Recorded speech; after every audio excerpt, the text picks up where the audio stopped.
You sit there staring at a blank spreadsheet, trying to map out exactly where you'll be by 2026.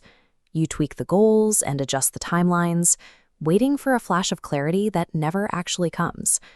Mapping out a decade-long course feels like preparation, but it often serves as a shield against the messy reality of starting. In an economy that shifts every 6 months, these long-term charts quickly become anchors that keep you tethered to outdated assumptions. To navigate the volatility of the modern market, you need to set aside the internal dreamer and adopt the protocols of a rigorous scientist. While you iterate on paper, the market continues to evolve. Every week spent designing without testing is a week your competitors spend gathering real-world feedback, creating a gap that eventually becomes impossible to close. Psychologists call this the planning fallacy. We assume our future selves operate in a vacuum, immune to chaos. When you project that far out, the stakes feel paralyzing. You freeze, worried a single misstep will derail a plan that was never realistic. Trying to predict your life's purpose through long-term forecasting is a statistically poor use of mental bandwidth. Stop treating your career like a blank canvas and start treating it like a high-speed testing laboratory. You replace the 5-year plan with a 14-day sprint of aggressive, unglamorous output. 2 weeks removes the suffocating pressure of a lifelong commitment. It functions as a low-risk mechanism to collect real-world data on what actually generates value. 14 days of building, shipping, and encountering friction will teach you more about your actual capabilities than 6 months of reading career advice. But output must be tangible. You write the code, you pitch a specific client, or you publish the essay. Passive research provides no data. Physically stress testing a hypothesis is the only way to measure if a career path holds up when exposed to the market. Author Cal Newport calls this the craftsman mindset.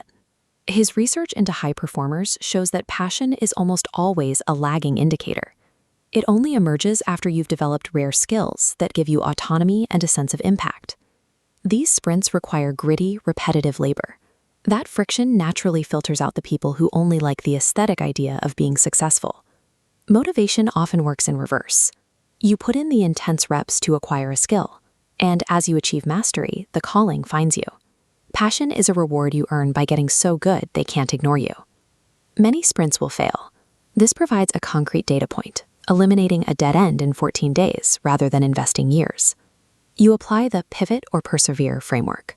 If the test failed, adjust one single variable and immediately launch the next cycle. You do not need to be right on the first try. You just need to iterate faster than the competition. Ruling out a wrong path quickly is a measurable gain in speed. A rigid 5-year plan snaps the moment market conditions change.